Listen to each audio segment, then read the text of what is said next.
Juste boire un petit peu, vu comme je suis tout seul. Question boule de cristal. La crypto-monnaie à 16 ans, elle a évolué plus. Comment tu vois grosso modo cet écosystème de 16 ans, dans 16 ans? Tu veux citer 4 ou 5 crypto-monnaies dans ce futur? Bonne question. C'est une réflexion qu'on a régulièrement en fait avec Thibaut. Et il y a plusieurs choses.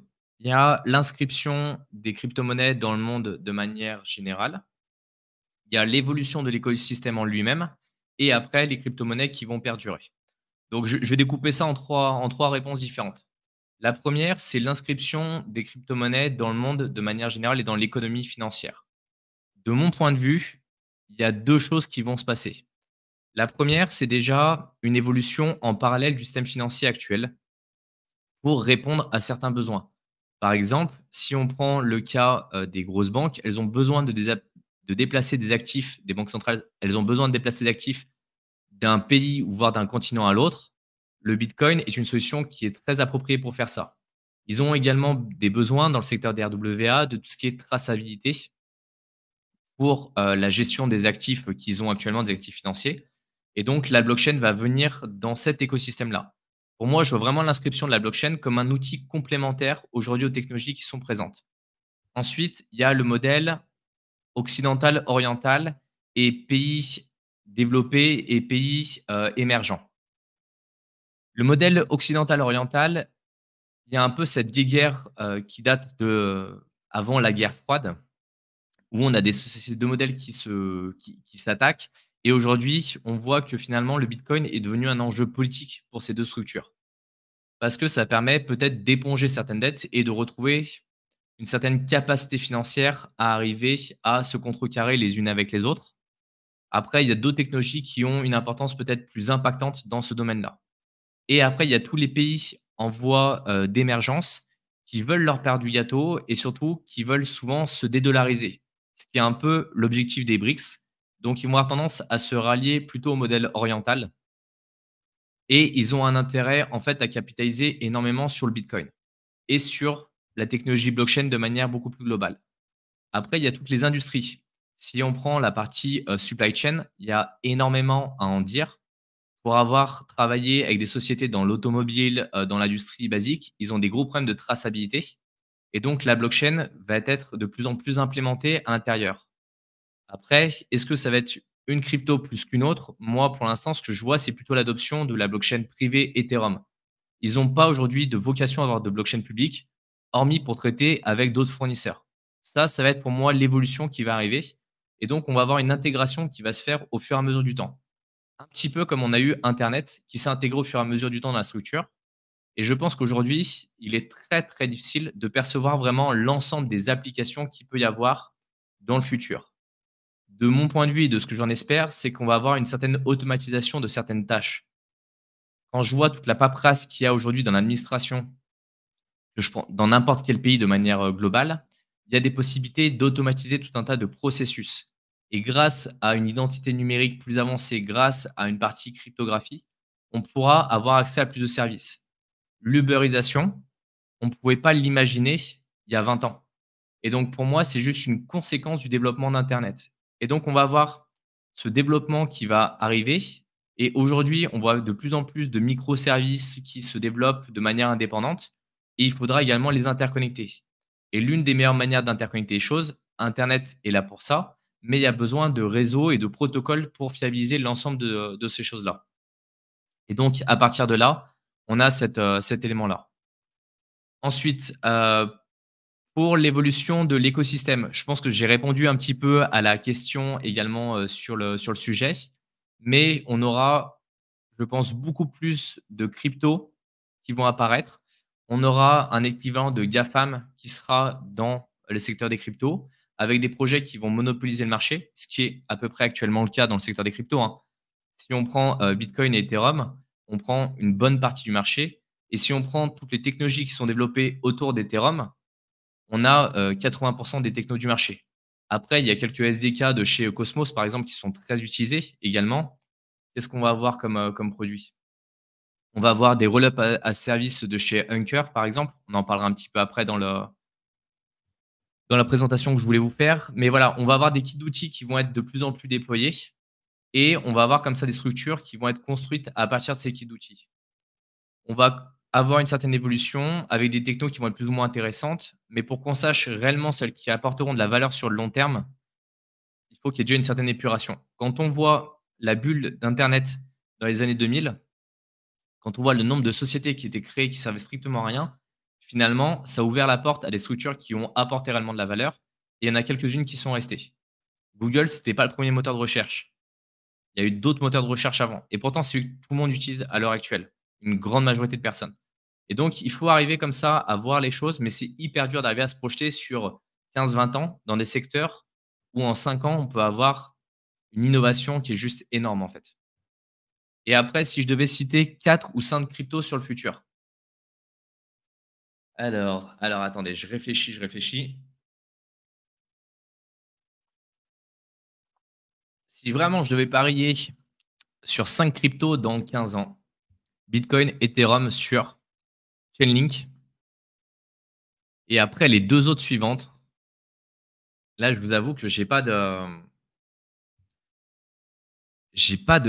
nom à vous donner comme ça, en fait. Pourquoi? Parce que si on regarde sur l'historique de ce qui s'est passé, il y a des projets qui sont intéressants. Il y a des projets qui buildent et autres, mais est-ce qu'ils ont des équipes assez solides pour tenir 15 ans? On se pose des questions. On se pose des questions. Pour ceux qui sont dans l'accompagnement, on parle d'autres projets. On a des idées et dont certains projets dont je ne veux pas donner le nom justement en live là sur YouTube parce qu'on en parle, dans notre accompagnement uniquement, où je rajouterai justement ces projets-là sur les 4 et 5. Après en projet public, c'est compliqué. Vraiment sur Bitcoin, Ethereum, Link, là, je me fais aucun souci de ce côté-là. Après, je dirais un projet interopérabilité parce que globalement, j'y crois, mais peut-être que ce problème sera résolu. Mais voilà. Après, peut-être un truc dans l'IA, mais aujourd'hui, on est beaucoup trop nouveau. Pour moi, les RWA vont être mangés par Chainlink. Ethereum fait le reste de la DeFi, de tout ce qui est utilisation de la blockchain. Bitcoin en réserve de valeur. Je sais pas, dites-moi en commentaire là, dans le chat ce que vous en pensez. Si vous aviez 5 cryptos à garder sur 15 ans, ce que vous metteriez, ce que vous garderiez? Ça peut être intéressant de comparer un petit peu justement les idées en fait. Et justement, je voulais vous montrer un article, c'est ça où c'est assez intéressant. Justement, ça correspond à l'article que je voulais vous présenter. Hop. Il y a eu un discours de Vitalik il y a quelques jours. Alors Vitalik, il aime bien là en ce moment, clasher un peu l'écosystème, mais sur le fond, je pense qu'il a quand même raison. Parce que c'est un mec qui a une vision de long terme et qui a surtout un intellect, à couper le souffle de manière, globale. Et ce qu'il explique, c'est qu'aujourd'hui, Ethereum est globalement le leader d'un point de vue technologie et d'un point de vue standard. Et ce qu'il reproche à beaucoup d'écosystèmes, en fait, c'est qu'ils vont se développer de manière indépendante, en silos qui n'ont strictement rien à voir, qui ne peuvent pas communiquer avec les autres et qui vont pondre des normes qui ne vont être utilisées par personne. Et en fait, ce qu'il explique, c'est que déjà, pour qu'un projet puisse marcher et que l'écosystème global des cryptos puisse continuer à se développer, il faut que ces projets soient open source, c'est-à-dire que le code soit accessible à n'importe qui pour qu'il puisse justement y avoir des interconnexions et qu'ils puissent arriver à travailler ensemble. Et c'est pour ça qu'ils ont développé en fait tout ce qui est standard ERC, qui sont des normes, hein. Ethereum, c'est ni plus ni moins qu'une pléthore de normes qui sont utilisées par tout un tas d'autres projets, d'autres protocoles. Et c'est ce qui permet finalement de pouvoir travailler en communauté. Et plus, comme il disait, plus il y a de la décentralisation, plus il y a des standards qui sont ouverts, qui sont accessibles à n'importe qui, plus il y aura la possibilité de faire grossir l'écosystème et de pouvoir le faire collaborer avec d'autres écosystèmes. Donc lui, c'est vraiment sa vision des choses et c'est une vision que je partage totalement. Il faut bien sûr des technologies qui aillent innover. Ça, c'est hyper important. Mais il faut qu'elles puissent s'inscrire dans un écosystème long terme. Et aujourd'hui, avoir des technos qui se développent en silo unique, qui pensent qu'elles vont être les meilleures alors qu'elles ont peut-être des fois 10 ans de retard en termes de développement, bah pour moi, c'est une mauvaise chose. Alors qu'essayer de créer des normes sur des protocoles qui n'existent pas. Parce qu'aujourd'hui, la plupart des normes qu'on voit sortir sur les autres projets, c'est des copies des normes d'Ethereum. Et là, il n'y a aucun intérêt. Si vous créez une norme sur un nouvel écosystème, sur une nouvelle chose, sur quelque chose qui n'a jamais été travaillé.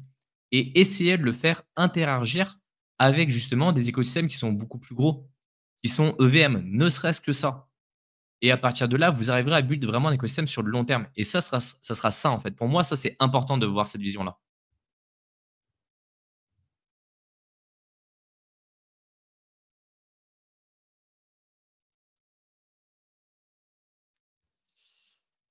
Alors,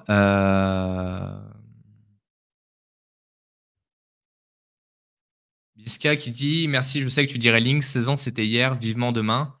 16 ans, ça fait quand même la moitié de ma vie. C'est quand c'est quand même une belle période, mais ouais, pourquoi pas? Hunker, j'y crois pas mal. D'un point de vue techno, c'est un projet que je trouve très intéressant d'un point de vue, fondamental. On en parlera, juste après dans le rapport. Solana, pour moi, impossible. Il y en a un qui va me sortir ça dans 15 ans, il me dire: «Ouais, t'avais dit en 2014, en 2024 pardon, que Solana, il existerait plus dans 15 ans». J'y crois pas. En fait, il y a trop de casseroles derrière, il y a trop de trous dans la raquette pour que Solana, ça fonctionne dans 15 ans. C'est possible. D'un point de vue probabilité, j'y crois moins, en fait. Quand tu vois déjà ce qui s'est passé sur les 4 dernières années, ça a failli mourir totalement. Moi, j'y crois moyen. Je trouve qu'il y a trop de problématiques de fond pour que ça soit vraiment viable sur 15 ans. Après, peut-être que je me trompe et pour ceux qui ont investi dessus, j'espère que je me trompe, pour vous, hein, que vous allez, gagner de l'argent sur le long terme.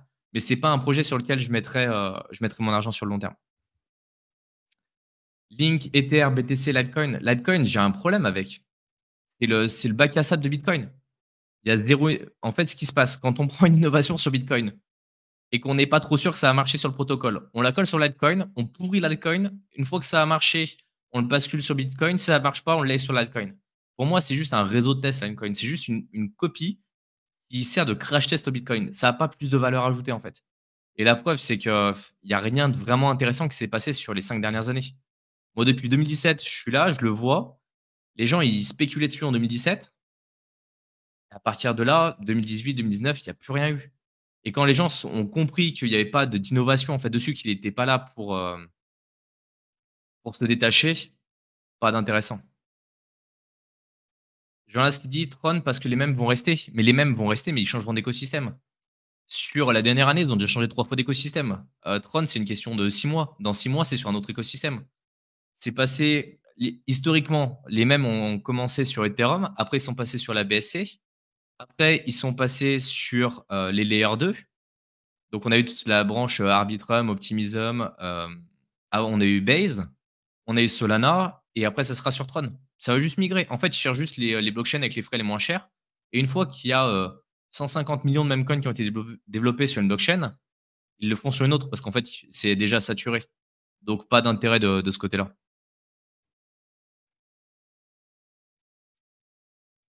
BNB Rune, BNB, ça dépend complètement de l'état de Binance.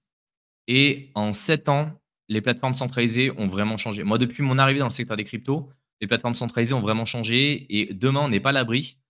Sisi, il est parti en prison, il est ressorti. Ça pouvait être beaucoup plus grave. On n'est pas à l'abri qu'il y ait un gros trou dans la raquette et plus de Binance, hein. Qui dit plus de Binance, dit plus de BNB. Donc sur 15 ans, j'émets des gros doutes. Rune, pour ceux qui ne connaissent pas, c'est un protocole qui permet de faire de l'échange natif, chose qui est très importante et très utile. Il y a des possibilités pour qu'il reste sur 15 ans. Ça fait partie des jetons qui ont une probabilité qui est pour moi la plus forte. Après, est-ce que c'est celui qui aura les meilleures performances? Est-ce que c'est celui qui aura une vraie place au sein de l'écosystème crypto? À voir. Faut en reparler, à ce moment-là. Mais c'est un projet qui effectivement est assez fiable avec un fondamental qui est très intéressant. Link pour la tokenisation du monde réel, ouais, effectivement. Alors, déjà la tokenisation des actifs financiers, c'est ce sur quoi ils travaillent énormément. La tokenisation des actifs du monde réel, je pense que ça va fonctionner un peu en silo. Aujourd'hui, quand on voit par exemple Realty qui est sur la partie immobilier, c'est un des leaders et il y en aura comme ça un peu spécialisés et eux, est-ce qu'ils seront en sous-couche avec le CCIP? C'est aussi possible. C'est aussi possible qu'ils se positionnent dans ce secteur-là.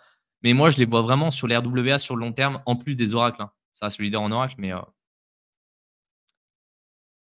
Lux, ouais, mais ils sont trop jeunes. Ils sont trop jeunes. C'est un projet pareil, très bon fondamental, bonnes équipes, et bel écosystème, mais ils sont trop jeunes. Sur 15 ans, c'est trop dur de se projeter, en fait, à ce niveau-là. La Deepine, on en parlera après, trop dur de se protéger, trop dur de pouvoir se projeter sur 15 ans, en fait. Écosystèmes qui sont trop récents. Bisca qui dit, comme tu disais sur l'accompagnement, les projets IA étant en silo ne sont pas viables sur du long terme. Ouais, ça, j'en ai pas mal parlé avec des personnes dans l'IA parce que c'est un sujet que j'ai quand même bien creusé. Et aujourd'hui, on a chaque structure qui est en train de développer sa propre IA. Et pour des questions de concurrence, pour des questions de gestion de l'IA et pour amasser un maximum de capitaux, ils ne font pas communiquer les IA entre elles. Ça, c'est une vraie problématique si on regarde vraiment sur le long terme. Parce que on va avoir des innovations qui vont avancer et qui vont se copier les unes avec les autres. Le problème, c'est que c'est des coûts financiers qui sont tellement astronomiques qu'il y a un moment, il va rester plus que des très grosses structures en fait, qui vont être dans cette compétition. Et aujourd'hui, on le voit, hein. On a Grok de chez Twitter, si je ne dis pas de bêtises.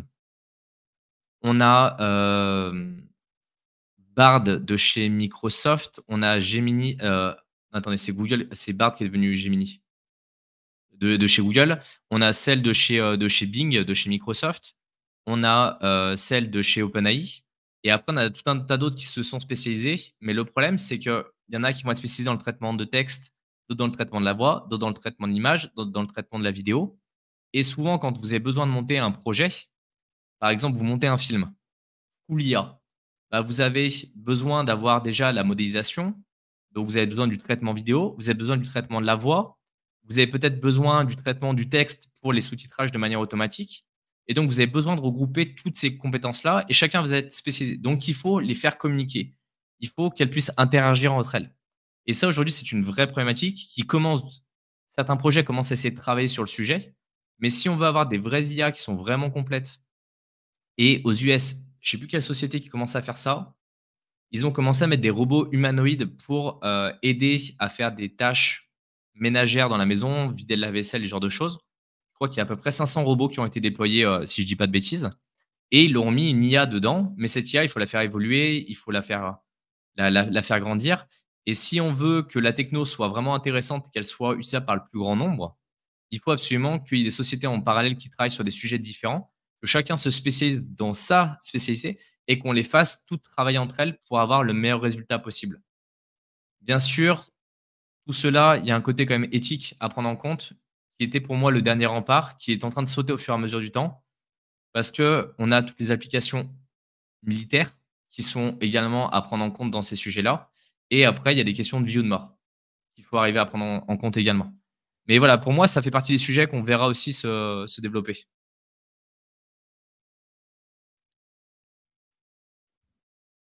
XRP sur 15 ans, c'est pas un projet que j'affectionne. Moi, depuis 2017, je le vois. Le problème, c'est que la SEC a tellement tapé dessus que ça fait beaucoup de mal à l'écosystème.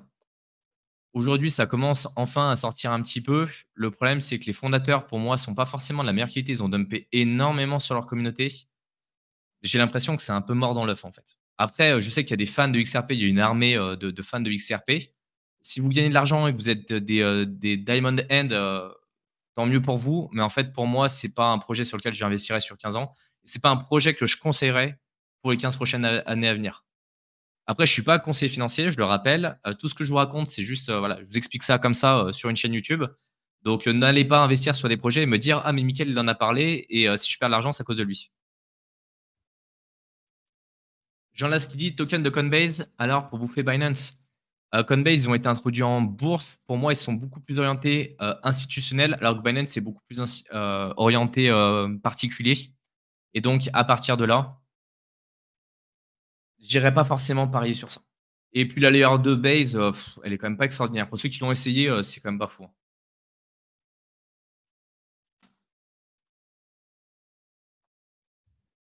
Grégory qui dit: «Dogecoin juste à cause de son âge dans la blockchain?» Non, alors pour moi, ça fait partie des projets, effectivement, tu vois, sur 15 ans, ils ont beau être anciens, c'est pas pour autant qu'ils seront encore là et encore plus utilisés. Je te prends des projets qui sont aussi vieux que Doge, voire même des plus anciens, qui sont complètement morts aujourd'hui. Si tu prends, de mémoire le Xen, tu prends le NEM, tu prends le Neo, tu prends, le Dash, tu prends c'est des projets aujourd'hui, il y a plus d'écosystème, en fait, qui sont inconnus au bataillon. Donc, non, c'est pas parce qu'il y a de l'ancienneté que, la blockchain sera toujours là et qu'elle sera utilisée. Regardez la différence, en fait, de projets. Je vais vous le montrer parce qu'en fait, j'en parle régulièrement, mais, ça fait longtemps que je ne vous l'ai pas montré. C'est l'historique sur CoinMarketCap. Les snapshots historiques, j'adore regarder et en fait, ça vous rappelle à quel point l'écosystème change énormément avec le temps. Attendez, je vais vous partager mon écran là vite fait. Et c'est pas parce que j'ai pas parlé de votre projet que c'est pas un bon projet, hein. Regardez, on va commencer, à prendre le snapshot. Pourquoi je peux pas choisir les snapshots? Ah, attendez, parce que là on est en 2021. Voilà, on prend, 2013. 2013, le problème, c'est qu'il y avait pas beaucoup, de crypto d'écosystème. On va commencer plutôt à partir de 2015, où on a eu le développement globalement d'Ethereum, parce que c'est là où on a commencé à avoir un peu des cryptos. OK. En 2015, on avait top 10, hein, BTC, XRP, Litecoin, donc ils sont encore présents. Litecoin quasiment plus utilisé, XRP et Author. Dash quasiment plus utilisé. Dash, pour ceux qui ne savent pas, ça avait vocation à être une blockchain qui était semi-privée. Vous aviez la possibilité de faire des transactions anonymes. Et surtout, c'était un équivalent du cash. C'était fait pour être utilisé dans les pays d'Amérique latine. C'est parti au tas après 2017. Il y avait des fonctionnements avec des mastonodes. La techno était plutôt intéressante. Dogecoin était là. BitShare, pour ceux qui connaissent, bah, ça n'existe plus. Peercoin non plus. Le Stellar, je vous laisse voir l'état actuel du XLM. Banix n'existe plus. MadeSafe n'existe plus. Namecoin n'existe plus. Bytecoin, il y a des projets qui sont peut-être encore en vie, mais qui sont désertés. Celui-là, je ne peux pas en parler, je suis désolé, sur YouTube. Les autres sont partis au tas. Et là, on prend déjà le top 20. Et là, les terres classiques, vous voyez? Et là, on parle de même pas 10 ans, on parle de 9 ans. OK, maintenant, si on prend 2 ans après, on va prendre en 2017, on va refaire le même jeu. Donc les premiers, on a déjà parlé, ça pareil. Le NEM, XEM. Augure, ça a fait sa percée et puis quasiment plus rien aujourd'hui. Iconi, plus. Steam, on en a entendu parler. Ah non, c'était pas le Steam des jeux celui-là, je sais même plus ce que c'était. Waves, de mémoire, c'était pour la GameFi Waves. Je crois qu'elle existe encore cette blockchain, mais pareil, quasiment désertée. Et là, on parle du top 20, hein. Dogecoin qui était en 16, Golem qui a jamais vraiment été utilisé, le Zcash qui est devenu le Zcash qui était un fork du Bitcoin. Pareil sur la Privacy, j'ai plus ce qui est devenu. Je crois qu'il existe encore. Ça existe plus, ça c'est parti au tas. Lisk, ça existe encore, mais ça a été, relayé bien, bien plus bas. Vous voyez? Hein? Quand je dis ça existe plus, c'est que le truc il est parti au tas, hein. C'est que l'écosystème est peut-être encore vivant, mais qu'il y a plus personne qui l'utilise. On va prendre ne serait-ce qu'il y a 5 ans, EOS, merveilleux projet celui-là qui a fait l'une des plus grosses ICO de l'histoire. Ils ont levé 4 milliards. Vous voyez dans quel état c'est aujourd'hui? Il y a plus d'écosystème. Le fondateur principal s'est barré. Bitcoin Cash qui était apparu avec le fork, pas d'utilité. Tron, bah, aujourd'hui utilisé plus que pour les mêmes coins, avec du wash trading fait dans tous les sens. Bitcoin SV, on n'en parle pas. Cardano qui ont développé 3 smart contracts qui marchent à peine, avec un écosystème qui est ennuyant comme possible. Pourtant, avec un fondamental exceptionnel, hein, les mecs, les équipes très très bonnes, mais ils ont un train de retard qui est énorme en fait à l'heure actuelle. Iota avec sa technologie Tangle qui voulait révolutionner l'industrie du futur en sortant de la blockchain, en ayant son propre mécanisme. Neo, Waves, vous voyez, hein, ça descend. Tezos, le projet français de blockchain, qui avait fait des très belles performances, mais avec une blockchain qui est inintéressante en fait. Il y a un moment, faut être réaliste. Elle était bien parce qu'elle était pas chère à l'époque, mais pas intéressante. Projet français, c'est malheureux à dire, mais c'est vraiment l'archétype du projet français. Et j'en reviens pas. J'ai l'impression que ça fait 2021, c'était hier. Vraiment, j'ai l'impression que c'était hier. Et quand on voit les cryptos, bon, Polkadot, ça reste encore, ça a été développé un peu, mais les parachains sont pareil. Les parachains sont ennuyantes, sont pas très intéressantes. Tout le reste, on en a parlé. Uniswap, ils ont peut-être commencé à trouver une utilité pour ce token, parce qu'il n'y avait pas forcément trop d'intérêt hormis pour la gouvernance. On a commencé à voir AV, mais ça marchera, le nombre d'années que ça marchera, peut-être que ça sera la plus grosse plateforme. Vous voyez, hein, il y a pas, et là, on est remonté juste sur les 10 dernières années. Donc c'est pour ça, vous dire des jetons sur 10 ans qui vraiment vont être vraiment utiles, sur 15 ans, bizarre, chaud quand même. Ah, tu tombé sur la majuscule, ML? Coinbase protège les intérêts américains dans le monde de la crypto, donc faut détruire Binance, logique. Binance s'est fait péter pour la régulation sur Binance US. Après, c'est pas du tout pour moi le même, secteur, comme je disais, c'est pas du tout le même pan de marché en fait qu'ils adressent. Donc à partir de là, c'est pas forcément cette vision-là des choses. Tu connais Hunker? Ouais, c'est un sujet que je maîtrise, assez bien sur la partie RPC et autres. On va en parler justement juste après. Dans les dernières technos qu'ils ont sorties qui sont intéressantes, il y a les roll-up as service. Ils ont pas mal build de ce côté-là et quand on parle de boîte à outils un petit peu à la Cosmos, ils sont en train de pas mal se débrouiller. Ils sont en train d'être un peu à tous les échelons, c'est plutôt pas mal de ce côté-là. AAV, c'est concis quand même. Bah, c'est une plateforme de lending, c'est la plus grosse à l'heure actuelle. C'est tout. Il y a pas grand chose à en dire, en fait, de ce côté-là. Caspa, arrêtez de m'en parler, en fait. Il y a je pense, je vais faire une analyse fondamentale, un de ces 4 dessus pour vous donner, mon point de vue parce qu'en fait, j'en ai marre. Tous les lives, vous venez à m'en parler parce qu'il y a des youtubeurs qui vous en parlent. C'est des projets qui sont trop récents. On peut pas en parler dans 10-15 ans. On n'a aucune idée. Il y a des projets pour moi qui sont déjà plus inscrits que Caspa et on n'a pas de vision à 10-15 ans. Donc à partir de là,